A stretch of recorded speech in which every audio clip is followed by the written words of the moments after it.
ఆర్థికంగా ఇబ్బందులు పడుతూ చదువుకోలేని స్థితిలో ఉన్న పేద విద్యార్థులను దాతలు దత్తత తీసుకుని వారి ఉన్నతికి తోడ్పడాలని తణుకు ఎమ్మెల్యే అరిమిల్లి రాధాకృష్ణ పిలుపునిచ్చారు. శుక్రవారం తణుకులో నూతనంగా నిర్మించిన కిరాణా వర్తక సంఘం భవనాన్ని ఆయన ప్రారంభించి మాట్లాడారు.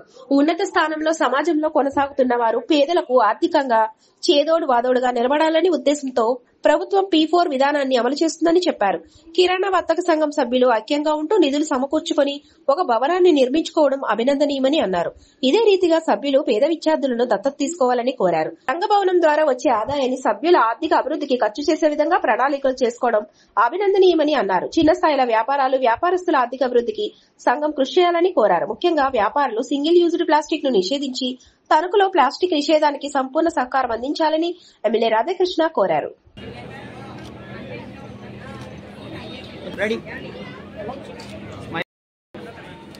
కిరాణా ప్రారంభోత్సవం చేసుకున్నటువంటి సందర్భంలో కిరాణా వర్తక సంఘం అధ్యక్షులు వీరన్న గారికి, కార్యదర్శి కొర్లేపల్లి సత్యనారాయణ గారికి, ట్రెజరర్ శంకర్ గారికి, అదేవిధంగా కిరాణా వర్తక సంఘ పెద్దలకు, సభ్యులకు, ఈ కార్యక్రమానికి చేసినటువంటి ఎమ్మెల్సీ వంకరవేంద్ర గారికి, అదేవిధంగా ఇతర అతిథులకు, సంఘ సభ్యులకు అందరికీ కూడా హృదయపూర్వక నమస్కారాలు, శుభాకాంక్షలు తెలియజేసుకుంటున్నాను.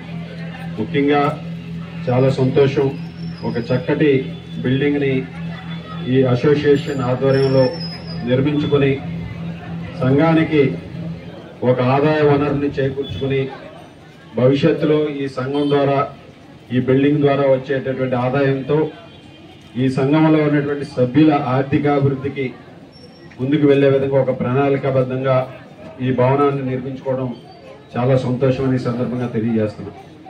ముఖ్యంగా కిరాణా వర్తక సంఘంలో ఉన్నటువంటి చిన్న షాపులు ఉంటాయి, చిన్న మర్చెంట్స్ ఉంటారు. వారందరికీ కూడా ఈ అసోసియేషన్ ఏ ఆపద వచ్చినా వారందరికీ కూడా అండగా నిలబడే విధంగా అసోసియేషన్ బైలాస్ కూడా నిర్మించుకుని, అలాగే వారి కుటుంబాలకి ఎవరైతే పిల్లలు ఉన్నారో వారి చదువులకు కానీ ఈ విధంగా వారికి అభివృద్ధికి ఏదైతే ఈరోజు ప్రభుత్వం కూడా P4 మోడల్లో పేద విద్యార్థులకి, అదేవిధంగా పేదలకి, సమాజంలో ఉన్నత స్థానంలో ఉన్నటువంటి వాళ్ళు సహాయం చేయాలి, అండగా నిలబడాలని ఏ విధంగా ఒక పిలుపునిచ్చిందో ప్రభుత్వం, దానికి అనుగుణంగా ఈ అసోసియేషన్ కూడా, ఈ అసోసియేషన్ లో ఉన్నటువంటి సభ్యులకి వారి వృద్ధికి వీరు దత్తత తీసుకుని ఈ అసోసియేషన్ ద్వారా వారికి చేయూతను అందించాలని మనస్ఫూర్తిగా కోరుకుంటున్నాను. ఒక చక్కటి బిల్డింగ్ కట్టుకున్నారు. ఏ విధంగా అయితే ఈ బిల్డింగ్ ని దాతలు ఎంతో మంది వచ్చారు, ఈ రోజు చాలా మంది 8 లక్షలు, 5 లక్షలు, 4 లక్షలు, 3 లక్షలు అలాగా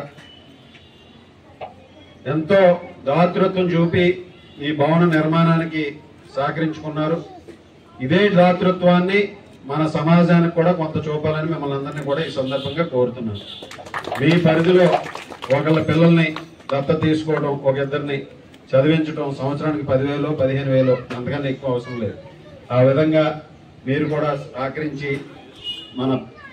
మన పట్టణ పేదలందరికీ కూడా మీ సంఘ సభ్యులకి మీరు ఉపయోగించండి.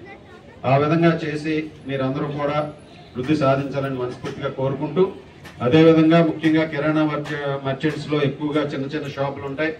ప్లాస్టిక్ ని యూసేజ్ ని తగ్గించుకోవడం, సింగిల్ యూజ్ ప్లాస్టిక్ ని పూర్తిగా నిషేధించడం కూడా జరుగుతుంది. కనుక మీరు రేపు మున్సిపాలిటీ వాళ్ళు పెనాల్టీలు వేస్తున్నారని ఇటువంటి ఇబ్బందులు కూడా పడకూడదు. మనం స్వీయ క్రమశిక్షణతో మన పట్టణం బాగుండాలి. ఆ విధంగా ప్లాస్టిక్ సంచులు 100 మైక్రాన్స్ కన్నా ఈరోజు ఇవన్నీ ఉన్నాయో, నిషేధించబడినాయో, వాటిని ఉపయోగించకుండా మీరు కూడా సహకరించాలని సందర్భంగా కోరుకుంటూ, ఈరోజు చాలా సంతోషం, మంచి చక్కటి బిల్డింగ్ ని కట్టుకున్నారు. దీనికి మరొకసారి వీరన్న గారికి, కమిటీ సభ్యులకి అందరికీ కూడా, అలాగే ఈ బిల్డింగ్ ని అంతా కూడా దగ్గరుండి కట్టించినటువంటి ముత్యాల వారికి ప్రత్యేకమైనటువంటి శుభాకాంక్షలు తెలియజేసుకుంటూ అందరికీ కూడా ధన్యవాదాలు తెలియజేసుకుంటున్నాను.